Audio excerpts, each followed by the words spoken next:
PCR test is the one that takes 2 to 3 days to come back. It has to go out to a lab. They have to do a series of tests on it. And that's why it takes so long to get a result. But the rapid test, those tests can be negative even though you have COVID-19. So that's something to know. So if you're traveling and you're relying on a rapid test, it's really important for you to get tested 2, 3, maybe 4 days in a row, looking for the virus. Because if you don't have symptoms or you don't have enough coronavirus in your body, that test could be negative. So a good idea, if you have symptoms or if you've had an exposure, you can get a rapid test, but it's important to get a PCR. And in the meantime, wear your mask and be smart. Wash your hands. Pay attention to who you're around, especially if you're around older people in your life or people who have chronic health conditions that might be at risk for coronavirus infection, because you wouldn't want to pass it to them and then have them have a bad outcome. If you have more questions about this, leave them below, and we'll try to get to as many of your questions as we can.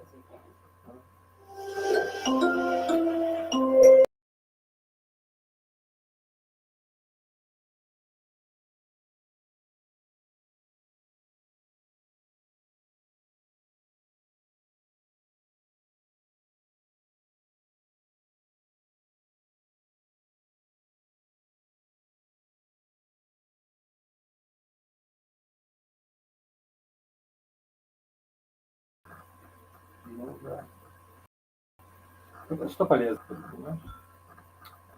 Да. Не подчиняешь, не надо.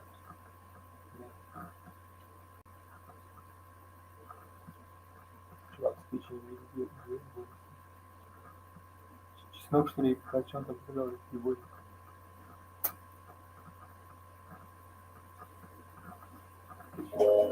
Life gives you stress, so make some calm to help cope with life's everyday stresses. And that's #CalmZone.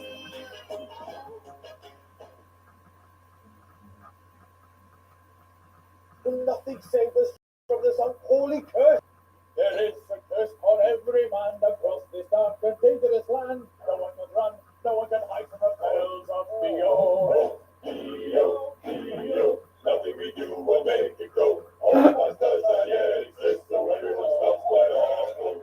In the bathhouse, one would think a witch would wash away the stink, but with this heap of dirt and grime, his head should be a crime. And nothing we do will make it go. One that's full of yuck and lice, so how we love for Old Spice. One day in the future, Old Spice will be our savior. Till that day comes, some fix the smell, and our noses condemned to pungent hell. Nothing we do will make it go. But in 70 years, when the gods of smell see fit, long-lasting Old Spice will save our armpits. Dead by then.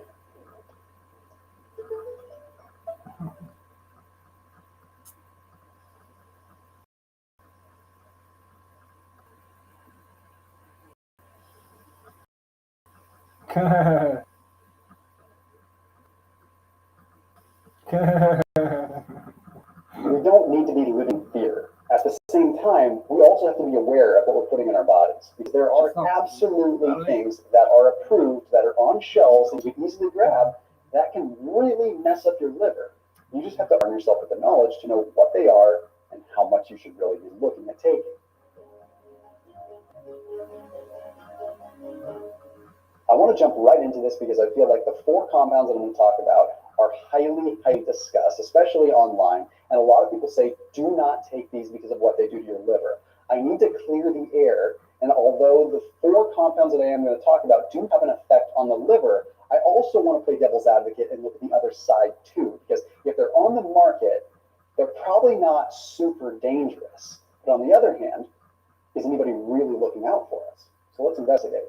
And after this video, down below, there is a 40% off link for 4-Sigmatic. 4-Sigmatic is an organic fair trade coffee along with lion's mane and chaga. So on days when I feel like I just need a little bit more of like productivity and a little bit more mental boost, and a little bit more clarity and focus, I use Four Sigmatic. Okay, so all the benefits of the organic fair trade coffee, but then you get the adaptogenic effect with the lion's mane with chaga, which is, again, super good for just getting that focus, getting that productivity, but also chaga is really good when it comes down to immune support.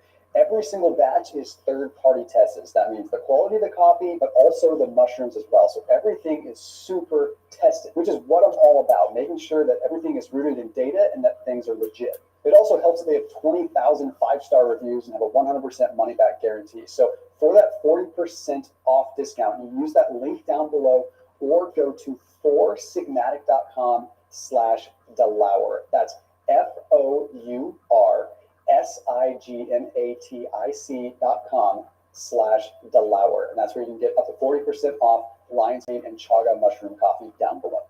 The first one is kava. Okay, kava tops the charts as something that is questionable when it comes down to liver toxicity.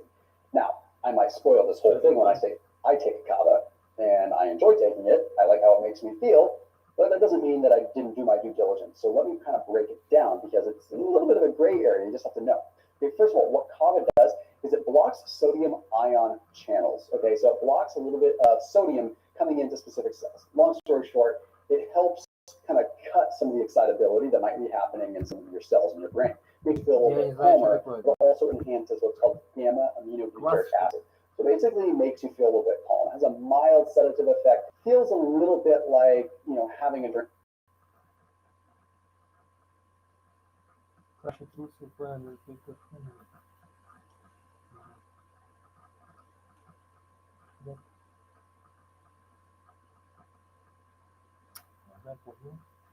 Ну да, ничего ты не понимаешь еще, я за нее говорю, да. Кава это хорошо. Это вкусно.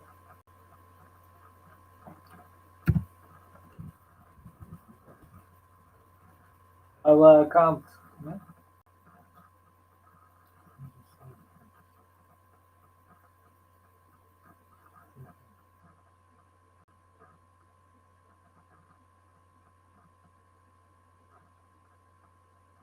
Кава. 20 минут. Так, ладно.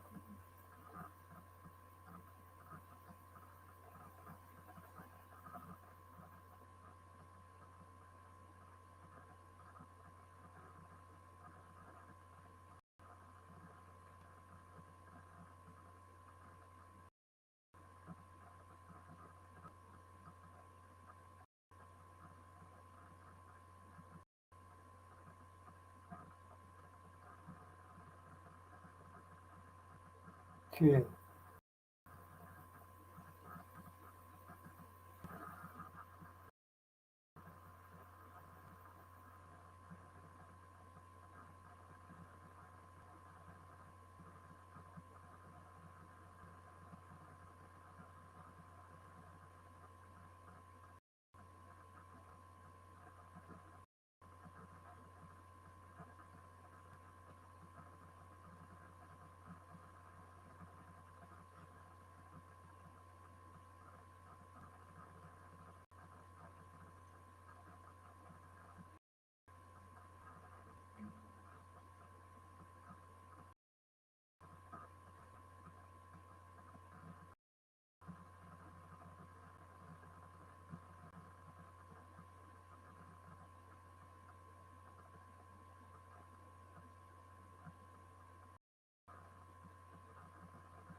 Короче, мы... Ну, наверное. Drink, but without the sort of cognitive decline or sort of that portion that we don't really want necessarily. Anyhow, cognitive, having a drink, but without the sort of, I don't know, cognitive decline or sort of that portion that we don't really want necessarily. Anyhow, point is it's functional and it works. But why is there so much talk about it being liver toxic? Well, there were a bunch of case reports back in like the 90s that ended up leading to it getting banned across a lot of Europe. Now, even some parts of North America had banned it. But then you go 12 years later, and some of those bans have been overturned because they said, okay, wait a minute, there's nothing significant showing that there's any independent single cause by CAVA to really make us take it off the market. So the Chemical Toxicology Journal took a look at 85 independent studies. They took a look at them and they said, single cause. But then you go 12 years later and some of those bans have been overturned because they said, okay, wait a minute, there's nothing significant showing that there's any independent single cause by CAVA to really make us take it off the market. So the Chemical Toxicology Journal took a look at 85 independent studies. They took a look at them and they said there was no indisputable single cause that would make it toxic. So they couldn't really figure out, well, what's the deal? How come we've seen some case reports of people having liver issues with it? So long story short, what they kind of concluded was that CAVA is perfectly fine. It's just if you have a compromised liver, you might run into an issue. Or if you're consuming a lot of other things like medications and alcohol that might have an effect on your liver, then perhaps it has an effect. But even then, there are some studies that show that maybe that's not even the case because CAVA alongside alcohol doesn't even seem to have a huge effect. So what's the deal? What are these case reports about? Well, one big thing that kind of stands out is some people may be genetically unable to metabolize some of the downstream metabolites of CAVA. But even that's a little bit of a stretch. I think when you really look at the big picture, back in the 90s, when CAVA gained a lot of popularity, a lot of brands started producing a lot of it. And they started cutting corners. So what do? They add a lot of the stems and a lot of the leaves, and they extract the compound with alcohol. And when you extract with alcohol, you bring a lot of other compounds that might not be in a traditional pure CAVA form. So as with anything, I hate to sound generic, but you need to go with higher quality CAVA. Okay, pure CAVA extract versus just straight up CAVA that might be in the relatively cheapest bottle. Because then you run the risk of having the stems and the leaves, which are probably the most likely trigger for potential liver issues. But at the end of the day, it's still relatively safe as deemed by the Food and Drug Administration and a lot of other things. So anyhow, just use some caution there. The next one, however, is one that you do need to be careful with. Vitamin A. Vitamin A sounds so docile because it's just a vitamin, but it's very easy to overdo it, first of all, because it's fat soluble. And when you're usually taking a vitamin A supplement, it's usually about 10,000 IUs, okay? And a lot of studies have indicated that as little as 20,000 IUs can be enough to trigger some hepatic toxicity, trigger some issues with your liver. What it does is it causes a mild elevation of your liver enzymes like ALT, AST, but you also end up with what is called portal hypertension. You have a portal vein in your liver, okay? And that portal vein is very important for delivering things to the metabolism ultimately, right? Delivering things to the bloodstream and just important parts of our metabolism. When that is hypertensive, it's usually because it's getting a little bit of fibrosis and you're not having that flexibility to the artery or flexibility to the portal vein as much as you normally would. That's a bad sign because it indicates selling crystal products is not the best way of making money on Amazon in 2021. Now, yes, that model does work, but my twin brother and I, Christian, we've discovered a new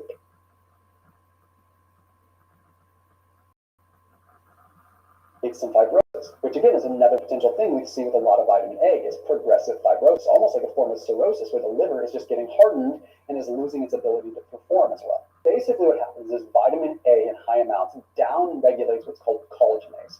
Okay, collagenase would stop collagen from forming too much. When collagen forms too much, you end up with this fibrotic tissue. Okay, and that's exactly what we're looking at here. Not to mention, vitamin A can also have an effect on how the mitochondria within the liver process things, process energy. So actually at a cellular, like metabolic energy route, it can affect the liver. So what's the deal here though? Can you overconsume it easily? The short answer is yes, you can. And depending on how much you take, the body can really absorb it. I do not recommend taking a vitamin A supplement unless your doctor has really recommended it. You look at things like Accutane, which is high concentrated vitamin A, high dose, and look at how toxic that stuff is. It's very dangerous. They don't let you consume alcohol, take other medications, go out in the sun, do lots of things, right? So how do you get potential vitamin A? Because it is good for the eyes. It is good for just lots of things like retinol A is going to be good for it. But I would recommend going the cod liver oil route. Okay, so cod liver oil is going to be rich in bioavailable vitamin A as well as bioavailable vitamin D, which have some feedback loops together and allow themselves to kind of work in tandem. Plus, it's a lot harder to overdo it, not to mention you're getting a high amount of omega-3s, which kind of have an anti-inflammatory effect, which may have a potential effect at controlling some of those liver issues as well. So go with the cod liver oil instead of direct vitamin A, unless you've been specifically told to do so by a medical professional. This next one is intriguing, okay? It's green tea extract. There is some fluff going around the internet saying that green tea extract in high amounts is not good. Well, first of all, anything in extreme amounts probably isn't good because it's going to throw things out of balance. But what happens is with green tea and green tea extract, you are isolating what are called catechins. Catechins are not designed to be independently used, okay? So you look at things like EGCG. I love EGCG. I talk about it. It's called epigallocatechin 3-galate. It is the primary catechin that has powerful, well, indirect antioxidant effects within the body. Okay, it's been as powerful. It's called epigallocatechin 3-galate.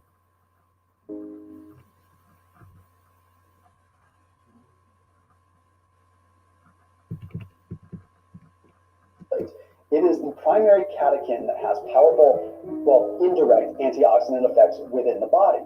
Okay, it's beneficial when we're fasting. It's beneficial when we're dieting. Okay, but here's the problem. When you have it in high amounts, like over like 200 milligrams, you can trigger an effect on the liver that is not very good. Here's how it works. Epigallocatechin 3-galate converts into something called epicatechin galate within the liver. Epicatechin galate is an oxidative stressor. It triggers a little bit of oxidative stress so that the body overcomes it and builds resiliency. Just like fasting triggers oxidative stress, and our body overcomes it and develops our own antioxidants. So there's a very fine line, right? A small amount of EGCG, like you would normally get in like a couple servings of green tea, triggers just enough stress to build resiliency and allow your liver and your body to get stronger. It also comes with its own natural supporting antioxidants that might stop that epicatechin galate from going overboard. It's kind of got a governor on it. So green tea in a natural form just makes way more sense because, well, it just does. You're getting it in a whole form. But that doesn't mean that green tea extract is bad. You just have to be careful with what it's combined with because some of these like botanicals and things like that can be hepatotoxic as well. So just pay attention to it and try not to exceed like 200 milligrams of straight up EGCG. Try to keep it like 50-ish. That's a perfect amount and it's still going to get you the powerful effect. A lot of fat burners abuse it. And I have to wrap up with one that's very important, and that is milk thistle. People tend to think that because milk thistle has a liver cleansing effect, that it's going to be liver toxic. Not quite the case. In fact, a lot of both sides are inconclusive. Here's how it works. Milk thistle is really good at sort of reducing liver enzymes in mice, but not heavily proven in humans. And the method of action, or the mechanism of action, is intriguing. Researchers originally thought it had powerful antioxidant capabilities, but it ends up not being the case so much. I was a fan of milk thistle for a long time, and then I kind of go on and off taking it. But here's how it actually works. It increases gene expression of genes that increase the right kind of stress within the liver. Ultimately, once again, building resiliency. We don't want a weak liver. We want a strong liver. But with CG, try to keep it like 50-ish. That's a perfect when we're dieting, controlling some of those liver issues as well. So go with the liver oil instead of direct vitamin A unless you've been specifically told to do catechins. Catechins are epicatechin galate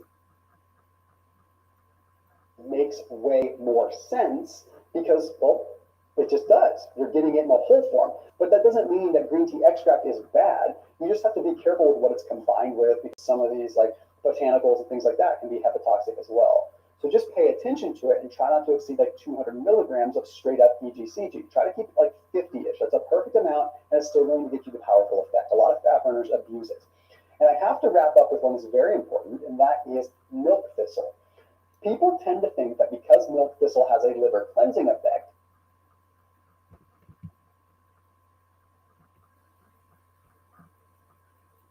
that it's going to be liver toxic. Not quite the case. In fact, a lot of both sides are inconclusive. Here's how it works. Milk thistle is really good at sort of reducing liver enzymes in mice, but not heavily proven in humans. And the method of action, or the mechanism of action, is intriguing. Researchers originally thought it had powerful antioxidant capabilities, but it ends up not being the case so much. I was a fan of milk thistle for a long time, and then I kind of go on and off taking it. But here's how it actually works. It increases gene expression of genes that increase the right kind of stress within the liver.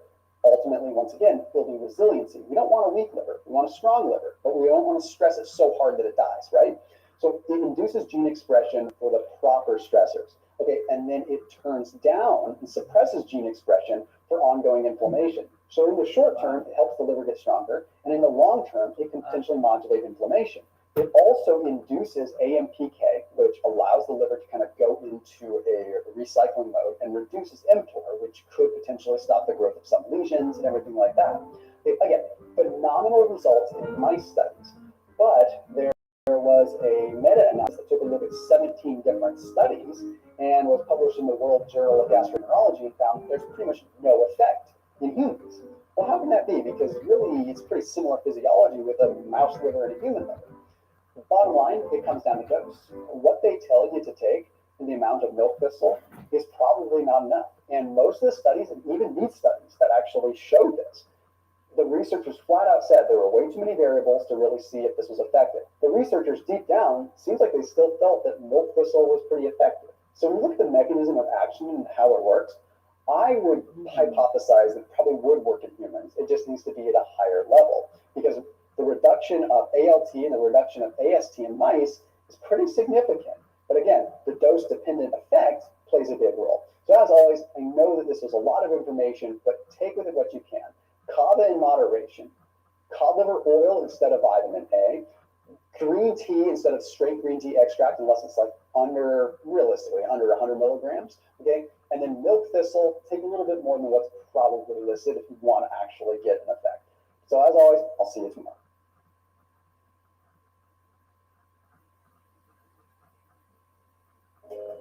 Life gives you stress, so make some calm. To help cope with life's everyday stresses, and that's hashtag calm goals.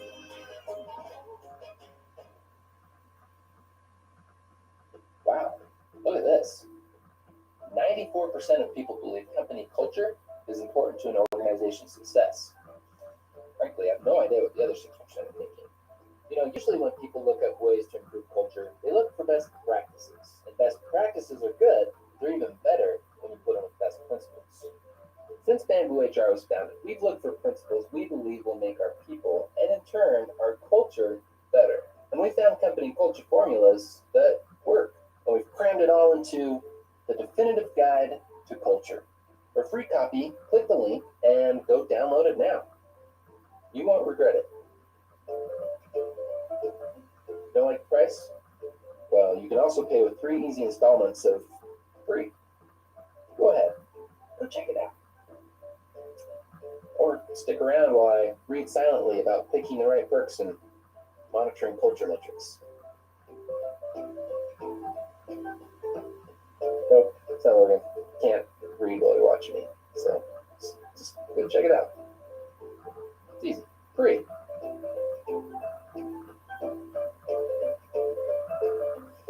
Yeah.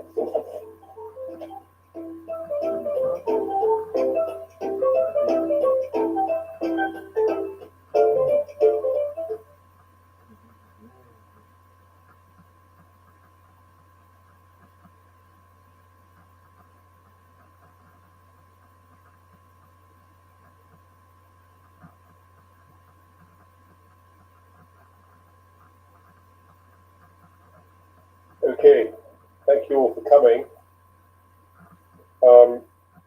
For 60 years now, the authorities have told us we should eat less fat, more carbohydrate, and if we're eating less saturated fat, more unsaturated fat like trans fats. And this has been terrible advice, which has at the very best coincided with this epidemic of diabetes and obesity, and at worst has been causative rather than associative. The extraordinary thing about this huge collective public error is that the person who has done more than anybody else to explode it, Nina, is neither a scientist, nor a doctor, nor a nutritionist. And in fact, Perhaps it's necessary that she is in fact an investigative journalist. Perhaps it did take someone from completely outside the field to recognize that the entire field was flawed. We're incredibly lucky that she's come to talk to us today, and I welcome her on your behalf. Nina, thank you very much. Thank you very much. It is a lovely introduction, and thank you for having me, Cato. Hello to the audience, and all the people who are watching online, or maybe just one of you. So great. So I got into this field because I wrote this book called The Big Fat Surprise, and it has the central thesis of the book is what Terence so elegantly described, which is that it seems that the government and our health authorities had really gotten it completely wrong on fat, and especially saturated fat. The kind of fat, the reason we avoid meat and cheese and whole.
Да.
свої коментарі.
Número de neve.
Алло, здравствуйте. Я по вакансии звоню, аккомпаниатор. Я пиано, да. Вот. Отзыв был, по-моему.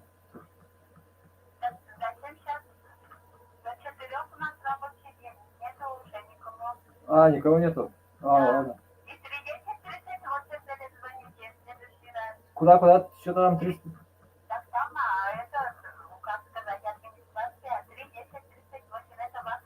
А, 310, 38, 310, 38. А, понял. Все. А, пожалуйста.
Ну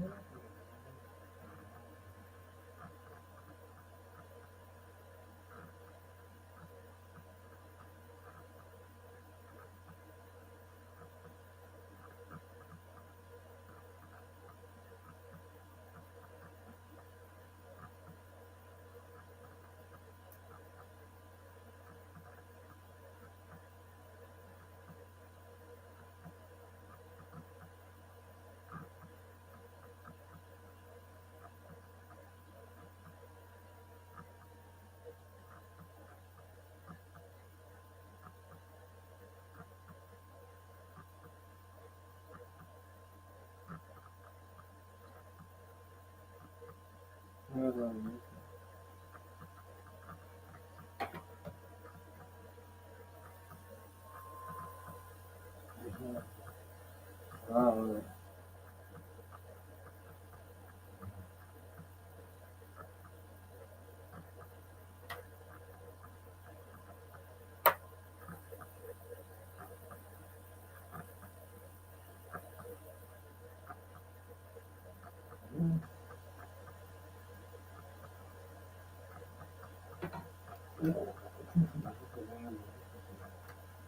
Ну да.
Booking.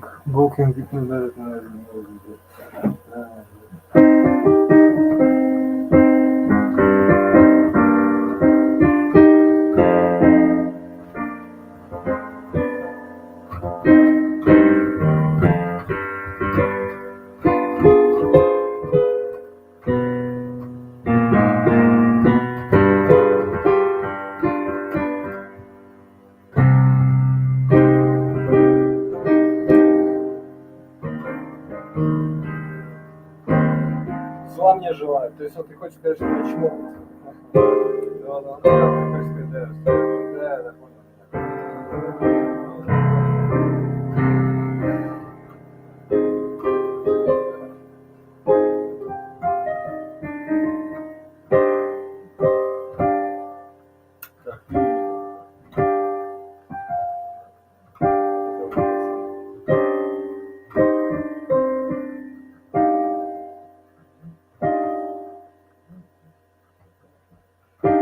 На самом деле, всем как бы, да. То есть ты исходишь из того, что как бы, да, у тебя просто лежит. Ну, да. Как хорошо, когда люди будут, вот так вот, он тебя представляет, говорит, вот и все, тачка, просто есть.